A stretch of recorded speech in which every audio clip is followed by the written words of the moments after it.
Bienvenidos a Historias del Paddock. Hoy, atendiendo a vuestras peticiones, vamos a hablar de una persona muy especial, un piloto muy especial, un gran campeón, un hombre con un corazón enorme y un gran luchador que desgraciadamente se fue demasiado temprano. Efectivamente es Ricardo Tormo. Ricardo es y ha sido uno de los pilotos más grandes que ha dado la velocidad en España. Es un campeón que demostró su garra y su carácter y que realmente no tuvo toda la fortuna que su talento y su calidad como piloto se hubiera merecido. Por eso, porque nos lo habéis pedido muchos de vosotros, hoy en Historias del Paddock, Ricardo Tormo.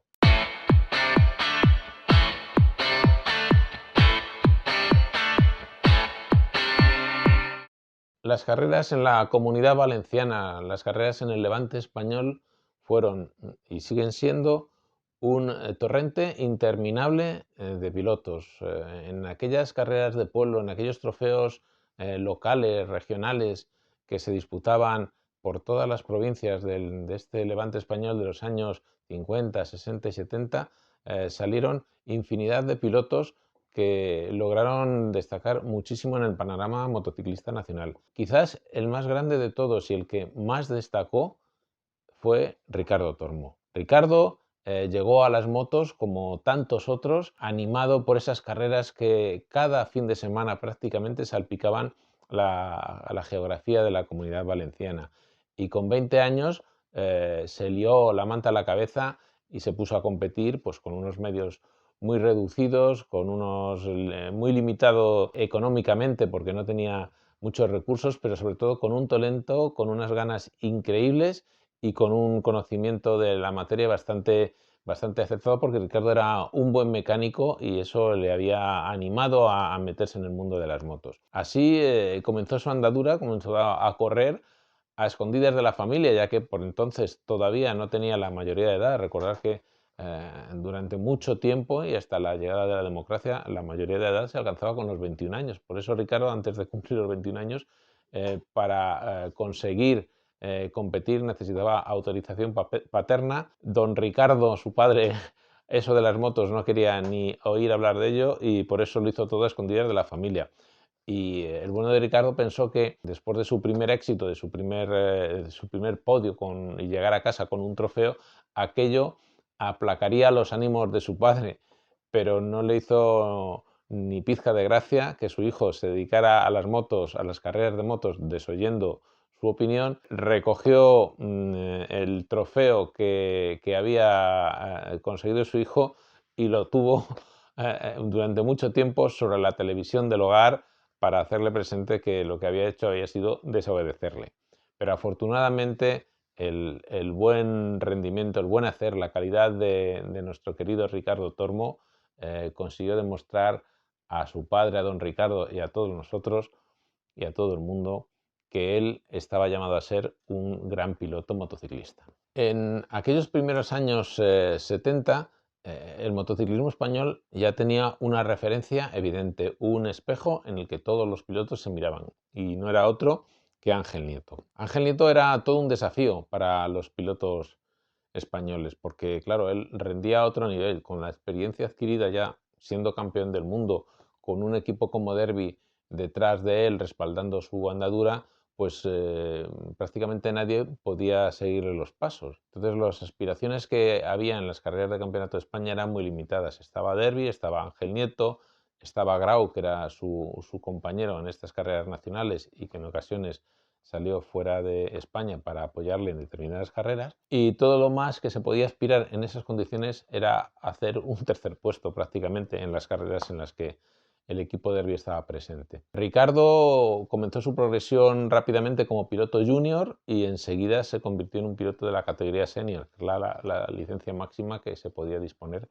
en aquellos días, y con sus motos de 50, de 75, de 125 preparadas, pues fue haciéndose poco a poco un hueco en el panorama de la velocidad. También durante esos primeros años 70 empezó a tener sus primeras carreras internacionales. Bueno, su primer gran premio fue en 1973 en el Jarama, donde fue décimo en la categoría de 50 con una Derby Run, aquella serie de motos carreras clientes réplicas de la moto de Ángel Nieto, que Derby puso en circulación, produjo una corta serie de ese tipo de motos, una serie de unidades de las que se beneficiaron muchísimos privados españoles y algún piloto extranjero que también adquirió estas motos, y que permitió a los pilotos nacionales pues tener una moto algo más competitiva y con mayor fiabilidad que los inventos con los que habían ido abriéndose paso en la categoría. Ricardo fue sin duda uno de los más destacados de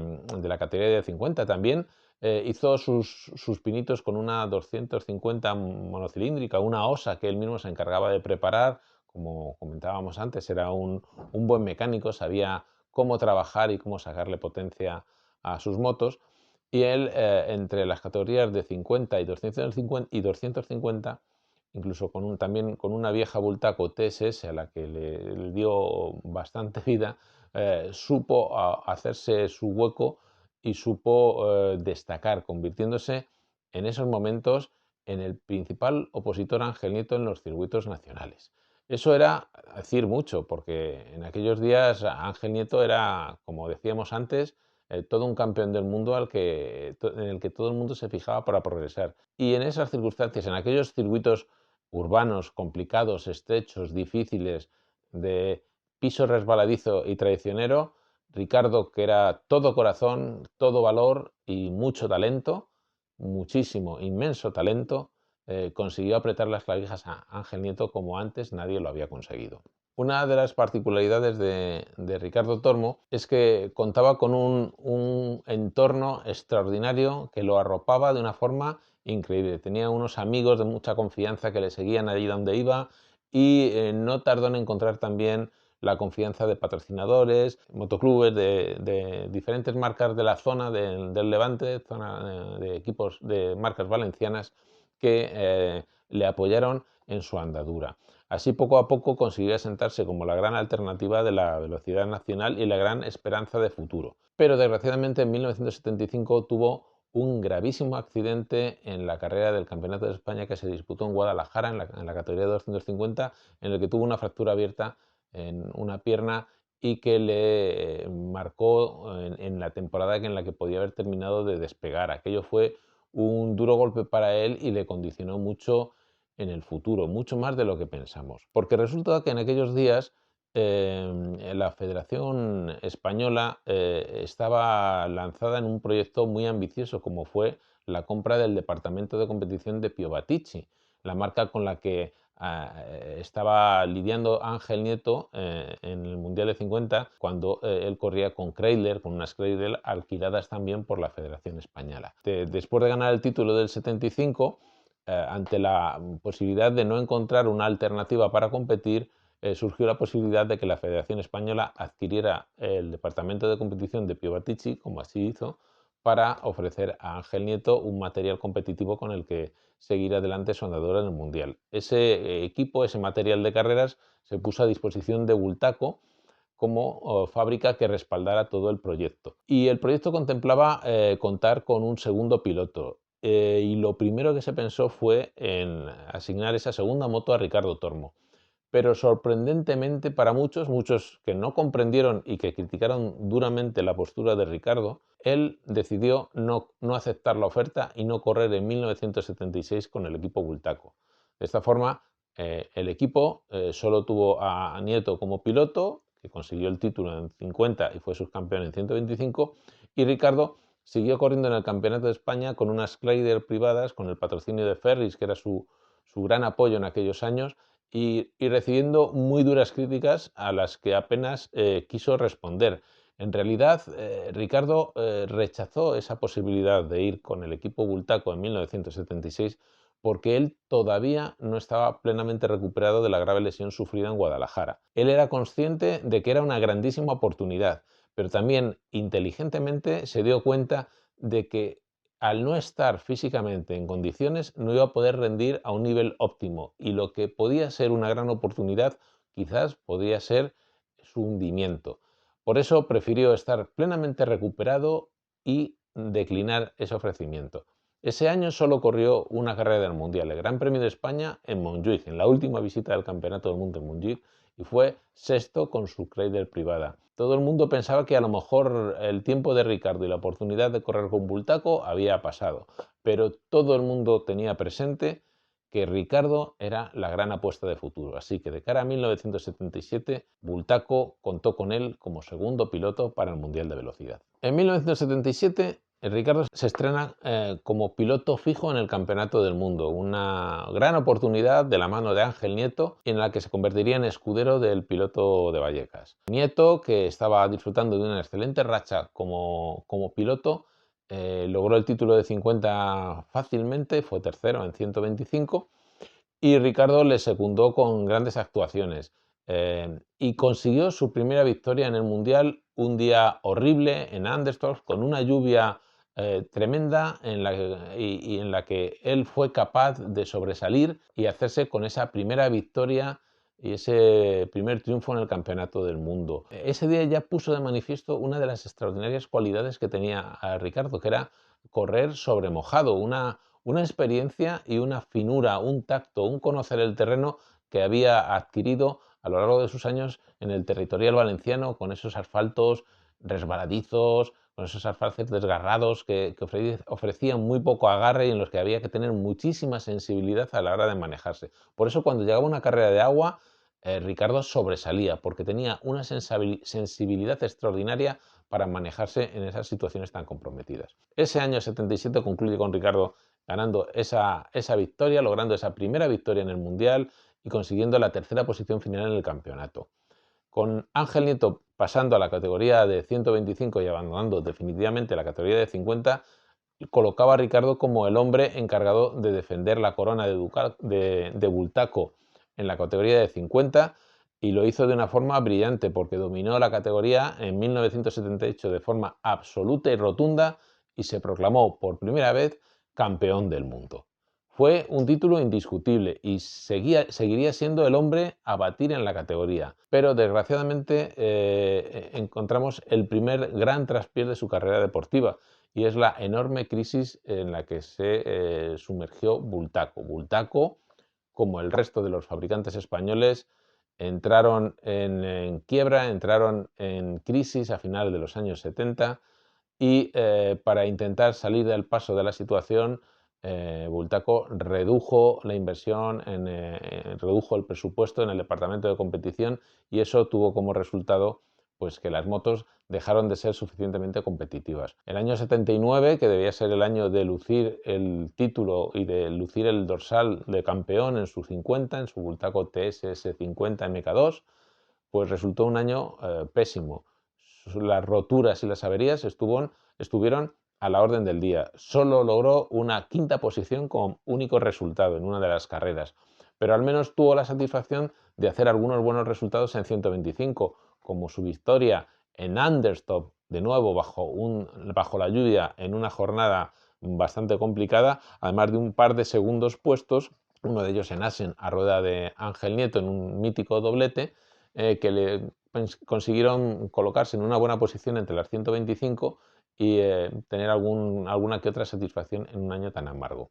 Con el cierre de Bultaco en 1980, Ricciardo se ve prácticamente sin opciones de competir.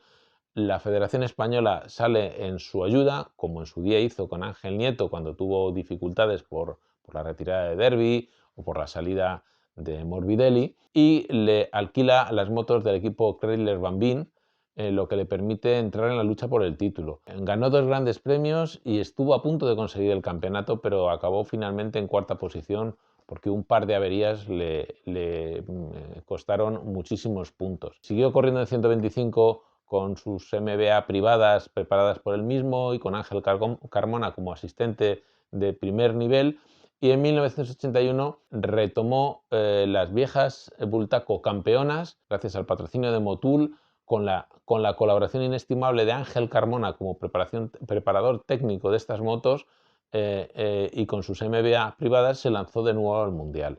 Aunque tuvo una avería en la primera carrera, el resto de la temporada de Ricciardo fue sensacional. Fue enlazando una victoria tras otra en 50 y además su buen hacer permitió que San Benero, que era una nueva firma que estaba en el Mundial de 125, le confiara una de sus motos oficiales con la que llegaría a ganar también un gran premio en 125. Al final de temporada Ricardo se coronó campeón en 50, hizo un gran papel en 125 y se proyectó con un ambicioso plan de cara a 1982 que contemplaba tener las Chrysler oficiales y la San Benero oficial en 50 y las San Benero oficiales en 125. La trayectoria de Ricardo, como decíamos al principio, ha estado marcada por algunos serios traspiés y muchos reveses. Y aquí de nuevo, después de haber vuelto a tocar la gloria con su segundo título mundial en 50, se encontró con un nuevo revés. Tenía comprometidas las Chrysler oficiales para correr el Mundial de 50 en 1982, pero cuando llegó a la fábrica las motos habían volado. Ya no había material para él, no había material disponible y Ricardo se vio sin motos. No le quedó más remedio que una vez más recuperar aquellas veteranísimas Bultaco 50, las Bultaco con las que había ganado el título en 1978, con las que había corrido en 1979, con las que había vuelto a ser campeón en 1981 resucitando unas motos que ya parecían estar desfasadas. Pues con esas motos Ricardo volvió a cometer el Mundial de 50 con serias limitaciones porque evidentemente eran unas motos que estaban bastante superadas en lo tecnológico. Por mucho que Ángel Carmona hiciera todo su magia en los motores, era complicado ponerse al nivel de las Chrysler de fábrica que acabaron en manos de Stefan Dorflinger. Era difícil seguir a aquella Garelli 50 que la marca italiana puso en manos de Eugenio Lazzarini, y Ricardo completaba las carreras con podios pero sin victorias. Ese año había puesto en marcha su estructura, aquella estructura que arrancó en 1981, la consolidó, creó una estructura mucho más profesional, más organizada, corriendo en 50 con esta moto privada que él tuvo que desarrollar, en 125 de nuevo con la confianza de San Benero como piloto oficial y con muy buenos resultados.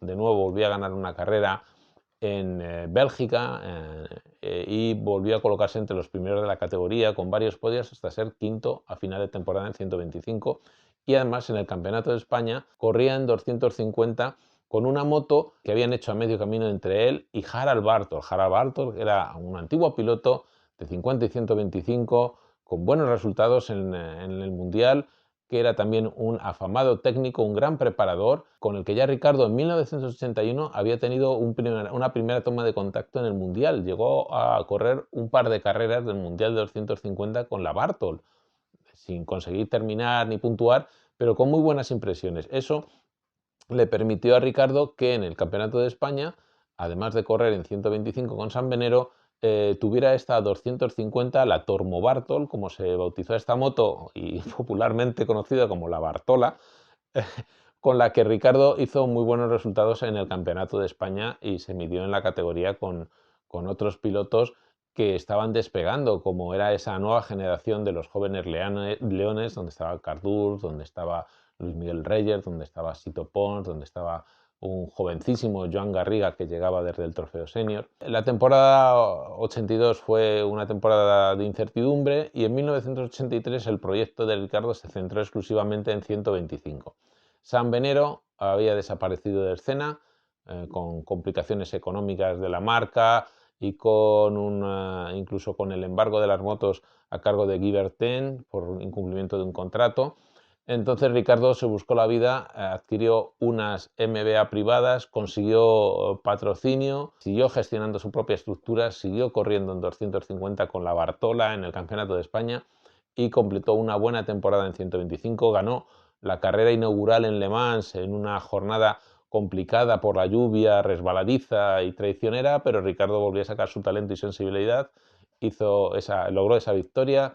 Hizo una temporada completa, volvió a ser quinto en el Campeonato del Mundo, pero necesitaba dar un salto de calidad a su carrera deportiva porque desgraciadamente se estaban cerrando y se estaban acabando las oportunidades. ¿Y cuál fue esa oportunidad? Pues ni más ni menos que Derbi. Derbi anuncia en 1983 que vuelve a la competición, que vuelve al Mundial de Velocidad y vuelve para entrar en la nueva categoría de 80 centímetros cúbicos, que es la que sustituye a la clase de 50.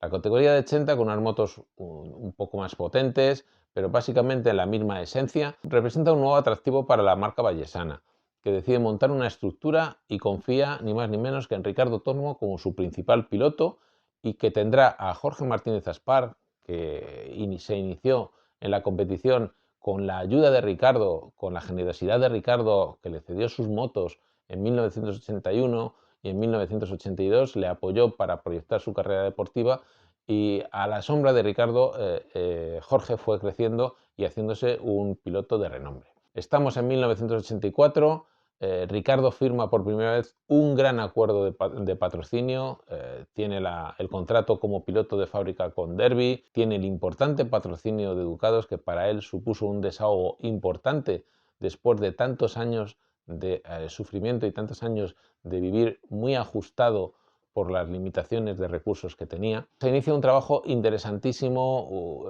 emocionante, un trabajo de desarrollar una moto desde cero, una moto que empezamos a ver en las primeras carreras de la temporada, primero en la prueba inaugural del Campeonato de España en Cullera, donde Ricardo y Aspar son primero y segundo, como era de esperar en la categoría de 80. Después, en su proceso de desarrollo y de puesta a punto de la moto, tomaron parte en el Campeonato de Europa de 80 en el Jarama, fuera de concurso, pero volvieron a lograr el primer y segundo puesto con Pepito Jiménez, otro producto de la cantera valenciana, colocado en el podio de aquella carrera. Y la siguiente cita ya fue el primer Gran Premio del año, que fue el Gran Premio de las Naciones, que se disputó en Misano. Esa carrera fue bastante decepcionante porque la moto de Ricardo tuvo problemas y terminó retirándose. En Derbi eran muy conscientes que necesitaban modificar la moto, necesitaban mejorar la moto para poder ser competitivos. Y sin pensárselo dos veces estuvieron trabajando en el desarrollo del motor y introdujeron una serie de modificaciones con vistas a la próxima cita, que era la carrera del Campeonato del Mundo en el Jarama. Estuvieron trabajando en reformas y en modificaciones en la moto el 24 de abril de 1984 hasta última hora de la tarde. Impacientes, después de haber terminado todo y con la moto lista, decidieron hacer una prueba, como tantas otras veces habían hecho, en el polígono de Martorellas, en la parte trasera de la fábrica Derbi, donde en otras ocasiones incluso se llegó a disputar una prueba de campeonato de España en aquel polígono. Bueno, pues a esa hora de la tarde, que ya las fábricas han cerrado, las empresas han cerrado y hay poca actividad, era un momento para hacer unas pruebas de aceleración con la moto, comprobar si el rendimiento del motor era óptimo, si funcionaba, los cambios que se habían hecho funcionaban bien. Era una cosa como se había hecho habitualmente, con esa carencia de pistas que teníamos en España. Los fabricantes, los equipos, las escuderías, los pilotos tenían que buscarse la vida y probar en condiciones precarias donde fuera, ¿no? Y eso fue una prueba como otra cualquiera. Desgraciadamente aquella tarde, a última hora de la tarde, aunque los mecánicos de Derbi intentaron tener precaución y evitar que no apareciera ningún vehículo por una de las calles principales del polígono donde Ricardo iba a estar haciendo pruebas, un coche entró por una zona imprevista cuando Ricardo avanzaba por la calle a 170 km por hora. El impacto contra el vehículo fue inevitable. Ricardo sufrió un golpe terrible, se fracturó las dos piernas y el brazo izquierdo, unas lesiones gravísimas. Especialmente grave fue la fractura abierta de la pierna derecha y tuvo que estar ingresado en el hospital Vall d'Hebron, en Barcelona, en la UCI durante más de un mes. Tuvo que ser operado de urgencia por el equipo del doctor Vilarrubias y permaneció en el hospital durante varios meses, sometido a una serie de periódicas intervenciones para ir saneando sobre todo su maltrecha pierna derecha, que fue la que sufrió el impacto y las lesiones más graves. Aquello acabó con la carrera deportiva de Ricardo, porque fue irrecuperable aquella lesión. Esa pierna quedó definitivamente marcada y Ricardo tuvo que pasar por el calvario de más de 20 operaciones para conseguir que tuviera una capacidad operativa aceptable. A pesar de todos los pesares, a pesar de este terrible golpe, terrible accidente y la total ruptura de su vida profesional como él la estaba desarrollando, Ricardo no renegó de las motos. Siguió muy vinculado a las motos. En 1986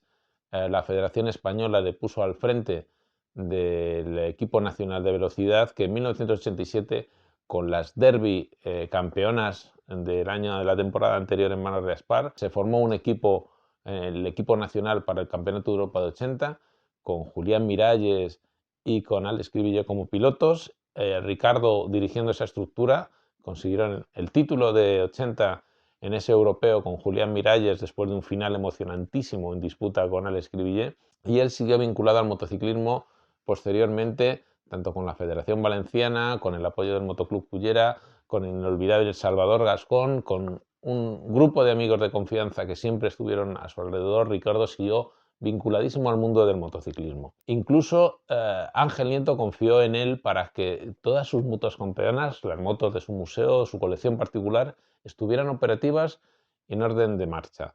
Ricardo puso en orden todas esas motos campeonas de Ángel Nieto, y algunas hemos conseguido disfrutarlas, verlas rodar en varias ocasiones. Él seguía tan activo e intenso como siempre, tan apasionado y tan metido en el mundo de las motos como siempre, pero desgraciadamente en el año 1998 una terrible enfermedad nos arrebató definitivamente a Ricardo, que falleció a finales de diciembre de ese año, víctima de una leucemia. Falleció sin ver el gran tributo de la velocidad que la velocidad valenciana le había rendido, poniendo su nombre al circuito de la Comunidad Valenciana. El circuito de la Comunidad Valenciana, Ricardo Tormo, es un hermoso y un maravilloso homenaje que ha rendido la tierra al mejor y al más grande de sus campeones. Bueno, y hasta aquí Historias del Paddock, el episodio de hoy. Es un episodio emocionante porque hablar de Ricardo Tormo es muy emocionante, y os recomiendo que, si tenéis oportunidad, si en alguna feria, en algún mercadillo de libros encontráis este libro, Yo, Ricardo, una vida por y para la moto, un libro escrito a la limón por Ricardo Tormo y por Paco Desamparados, otro querido y entrañable periodista valenciano que desapareció, que perdimos hace unos pocos años. Es una lectura más que recomendable, porque es de viva voz de Ricardo contar su historia, leer las emociones, leer todo lo que pasó a lo largo de su vida y cómo vivió esa evolución del motociclismo y esa transformación de la que él fue protagonista. Es un ejercicio que, si sois buenos aficionados a la moto, deberéis realizar. Y nada más. Gracias por seguirnos, gracias por suscribiros al canal, compartidlo, ya sabéis, darle a la campanita para recibir las notificaciones, y bueno, nos vemos dentro de unos días en un nuevo episodio de Historias del Paddock. Hasta pronto.